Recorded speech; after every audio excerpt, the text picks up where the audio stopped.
বিসমিল্লাহির রহমানির রহিম।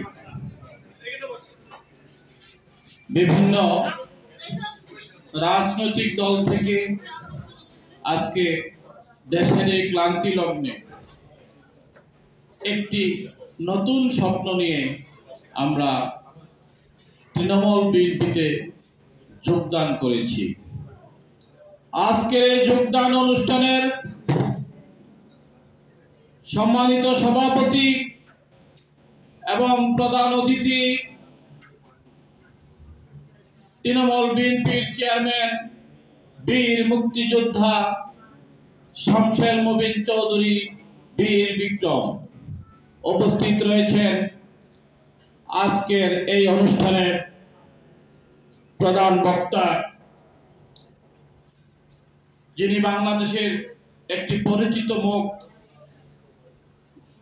তৃণমূল থেকে রাজনীতি করতে করতে যিনি আজকে তৃণমূল বিএনপির মহাসচিব হয়েছেন, ডক্টর তৈমুর আলম খন্দকার সহ তৃণমূল বিএনপির নেতৃবৃন্দ এবং বিভিন্ন রাজনৈতিক দল থেকে আগত আমার নেতৃবৃন্দ, সহকর্মী ভাই ও বোনেরা, আসসালামু আলাইকুম। আমরা তৃণমূল বিএনপিতে কেন এসেছি? আপনারা দেখেছেন ইতিমধ্যে আমাদের বাংলাদেশে জাতীয় সংসদ নির্বাচন অনুষ্ঠিত হয়েছে। ক্ষমতার লোভে ক্ষমতায় যাওয়ার জন্য বিভিন্ন রাজনৈতিক দলকে আমরা দেখেছি আওয়ামী লীগের সাথে আঘাত করার বহু চেষ্টা করেছে। তার মধ্যে আমরা একটি মাত্র ব্যতিক্রম দেখতে পেলাম, যে একটি মাত্র রাজনৈতিক দল তারা আওয়ামী লীগের সাথে, লুটেরাদের সাথে আপোষ করে নাই, তারা জনগণের কাতারে দাঁড়িয়েছিল। আর সেই আওয়ামী দুঃশাসনের, সেই আওয়ামী লুটেরাদের ভোট চুরি ঠেকাতে তারা বাংলাদেশে 142টি সংসদীয় আসনে পাহারায় বসিয়ে রেখেছিল। যারা আওয়ামী লীগের সাথে আঘাত করে নাই, যারা জনগণের পক্ষে কথা বলেছিল, সেই হলো তৃণমূল বিএনপি। এদেশের মানুষ চায় জনগণের পক্ষে কথা বলার জন্য একটি রাজনৈতিক প্ল্যাটফর্ম। সেই রাজনৈতিক প্ল্যাটফর্মে আমরা আজকে জনগণের কথা বলতে এসেছি, ভোটের অধিকারের কথা বলতে এসেছি, ভাতের অধিকারের কথা বলতে এসেছি, আমার মা বোনের ইজ্জতের নিরাপত্তার কথা আমরা বলতে এসেছি। আজকে আপনারা দেখেন দ্রব্যমূল্যের ঊর্ধ্বগতি, পরপর একের পর এক ক্ষমতাকে আঁকড়ে ধরে রেখে এদেশের মানুষের টুটি চেপে ধরে আজকে আওয়ামী লীগ প্রতিটি রন্ধ্রে রন্ধ্রে দুর্নীতিকে ছড়িয়ে দিয়েছে। একদিকে আওয়ামী লীগের নেতা কর্মীরা দুর্নীতি করছে, অন্যদিকে আওয়ামী লীগের পোষা বিভিন্ন আমলারা দেশের ঘোষ দুর্নীতি করছে।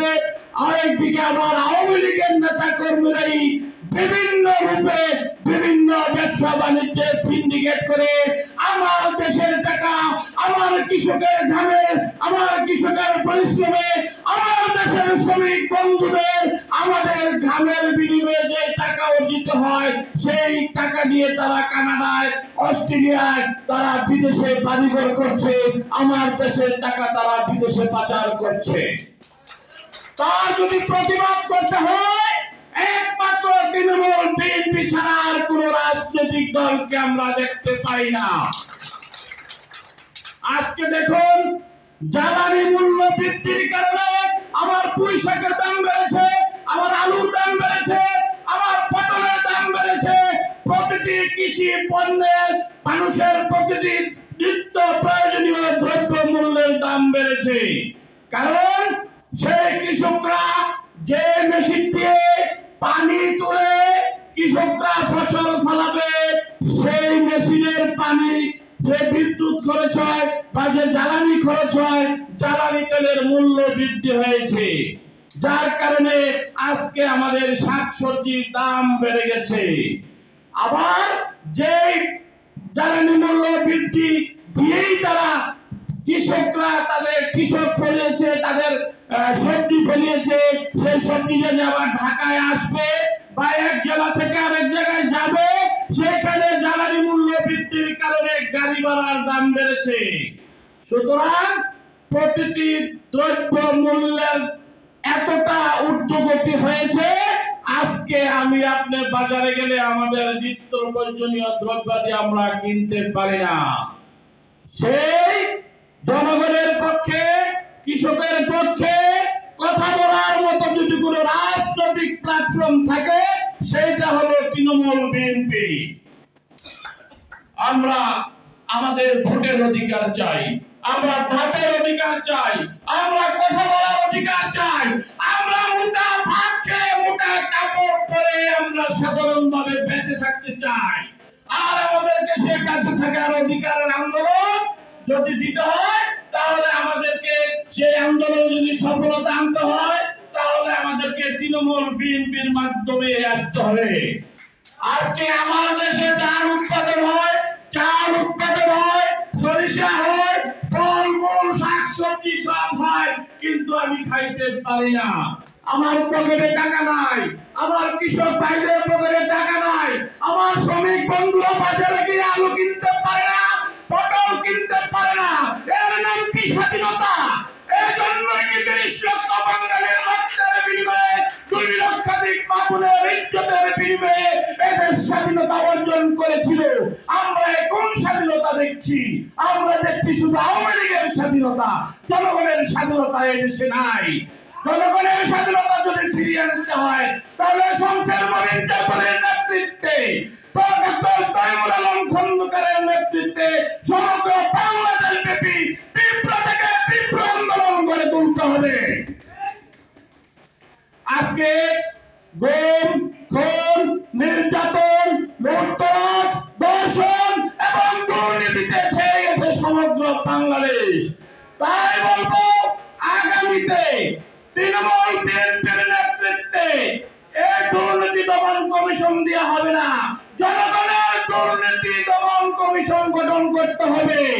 শমশের মোবিন চৌধুরীর নেতৃত্বে, ডক্টর তৈমুর আলম খন্দকারের নেতৃত্বে জনতা দুর্নীতি দমন মঞ্চ গঠন করে আজকে যারা লুটেরা, দুর্নীতিবাজরা, ঘুষখোর আছে, তাদেরকে সেই দুর্নীতির মঞ্চে নিয়ে তাদের বিচার করা হবে। সংগ্রামী বন্ধুগণ, আজকে দেখুন, আমরা আমাদের অনেক সময় দেখি ধর্মীয় স্বাধীনতার মধ্যে আমাদের আঘাত আসে। আমরা চাই না দেশে কোনো মন্দিরে আঘাত হোক, আমরা চাই না কোনো মসজিদে আঘাত হোক। হিন্দু, মুসলিম, খ্রিস্টান, বৌদ্ধ এদেশের মুক্তিযুদ্ধের সময় সবাই অংশগ্রহণ করেছে। তাই এই দেশটি শুধু আমার নয়, এই দেশটি শুধু আপনার নয়। যারা হিন্দু, যারা খ্রিস্টান, যারা বৌদ্ধ, যারা জৈন, তারা সবাই আমার ভাই, সবাই আমার বন্ধু, সবাইকে সমান অধিকার দিতে হবে। এদেশের প্রতিটি অঞ্চলে সাম্প্রদায়িক সম্প্রীতির দেশ করে তুলতে হবে। সিলেটে আপনারা জানেন, সিলেটে একটা মসজিদ আছে, একই উঠানে এক পাশে মসজিদ আর এক পাশে মন্দির।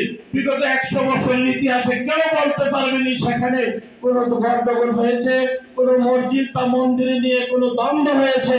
তাই সমগ্র বাংলাদেশ ব্যাপী আমরা চাই, মন্দির মে ঘন্টি বাজেগা, মসজিদ মে আজান দিতে হবে, লা ইলাহা ইল্লাল্লাহ, লা ইলাহা ইল্লাল্লাহ, লা ইলাহা ইল্লাল্লাহ মুহাম্মাদুর রাসূলুল্লাহ। এই দেশটাকে করতে হবে মানবতার দেশ। এই দেশ হয়ে গেছে লুটতরাজের দেশ, এই দেশ হয়ে গেছে লুটতরাজের দেশ, দুর্নীতির দেশ। এই দেশ হয়ে গেছে এখন খুন, গুম, ধর্ষণের দেশ। তাই এই সমস্ত বিষয় থেকে দেশের মানুষকে মুক্ত করতে হবে। আমাদের ভোটের অধিকার যদি আদায় হয়, তাহলে আমাদের সমস্ত অধিকার আদায় হবে। আমাদের ভোটের অধিকার যদি আদায় হয়, তাহলে আমাদের কথা বলার অধিকার হবে। আমরা 4টা ডাল ভাত খেয়ে নিরাপদে শান্তিতে বসবাস করার মতো একটি উপযোগী দেশ হবে। আর সেই সাম্প্রদায়িক সম্প্রীতির বাংলাদেশ গড়তে হলে একটি নিরপেক্ষ, একটি সৎ, একটি নিষ্ঠাবান, একটি সক্রিয় কর্মীদের দ্বারা বেষ্টিত একটি রাজনৈতিক প্ল্যাটফর্ম লাগবে। সেই রাজনৈতিক প্ল্যাটফর্মটি হলো তৃণমূল বিএনপি। আমি আহ্বান করব তৃণমূল বিএনপির সকল, আমরা এখন তৃণমূল বিএনপির কর্মী, আমি এখন বক্তব্য রাখছি তৃণমূল বিএনপির একজন কর্মী হিসেবে। তাই তৃণমূল বিএনপির একজন কর্মী হিসেবে আপনাদের সকলকে আহ্বান করব, আসুন আমরা কাঁধে কাঁধ মিলিয়ে, আমরা হাতে হাত মিলিয়ে, সবাই ভাই ভাই ঠাই ঠাই হয়ে মিলেমিশে আমরা এই দেশটাকে সাজাই, একটি মানবতার বাংলাদেশ সাজাই, একটি মনুষ্যত্বের বাংলাদেশ আমরা সাজাই। আপনারা দেখেছেন কিছুদিন আগে নির্বাচনের পূর্বে আওয়ামী লীগের সাধারণ সম্পাদক খেলা হবে একদিকে স্লোগান দিছে, আরেকদিকে বিএনপির মহাসচিবরা, বিএনপির নেতারাও খেলা হবে স্লোগান দিয়েছে। খেলা কি হয়েছে? খেলা হয়নি।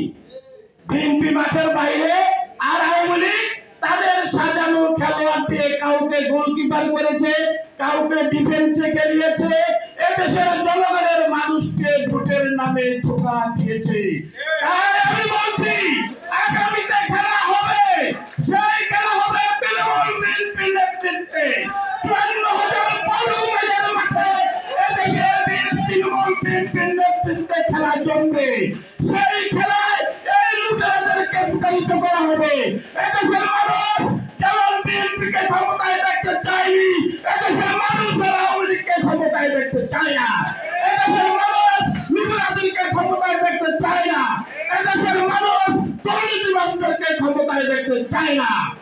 তাই তৃণমূল বিএনপির নেতৃত্বে এই দেশে 54,000 বর্গমাইলের মধ্যে মসজিদে, মাদ্রাসার, মন্দিরে, সমস্ত জায়গায় সাম্প্রদায়িক সম্প্রীতির বার্তা পৌঁছে দিতে হবে। আর আগামী নির্বাচনে যেন কেউ ভোট চুরি করতে না পারে, কেউ যেন ভোট ডাকাতি করতে না পারে, আমার ভোট যেন আমি দিতে পারি, আমার অধিকার যেন আমি আদায় করতে পারি, আপনাদেরকে যেন কথা বলার স্বাধীনতা দিতে পারি, আপনাদেরকে যেন ভোট দেওয়ার স্বাধীনতা দিতে পারি। তাই নির্বাচনের আগে থেকে সমগ্র বাংলাদেশে তৃণমূল বিএনপির নেতৃবৃন্দ ঐক্যবদ্ধ হয়ে আমাদেরকে মাঠে থাকতে হবে। প্রয়োজনে এদেশের প্রতিটি গ্রামে, প্রতিটি গঞ্জে, প্রতিটি রাস্তায়, প্রতিটি কলেজ ইউনিভার্সিটিতে, প্রতিটি বাস স্ট্যান্ডে, প্রতিটি লঞ্চ স্টিমার ঘাটে, প্রতিটি কোর্ট কাছারিতে, অফিস আদালতে আন্দোলন গড়ে তুলতে হবে। সেই আন্দোলন হবে জনগণের পক্ষের আন্দোলন। তৃণমূল বিএনপি একমাত্র জনগণের পক্ষে কথা বলে। তাই তৃণমূল বিএনপির পতাকা তুলে এদেশের মানুষকে আসার জন্য আহ্বান রেখে এবং শমশের বেগম চৌধুরীর নেতৃত্বে, ডক্টর খন্দকার তৈমুর আলম খন্দকারের নেতৃত্বে এদেশে আরেকটি স্বাধীনতার ঘোষণা হবে ইনশাআল্লাহ। এই প্রত্যাশা করে আজকের মতো এখানেই শেষ করছি। আল্লাহ হাফেজ।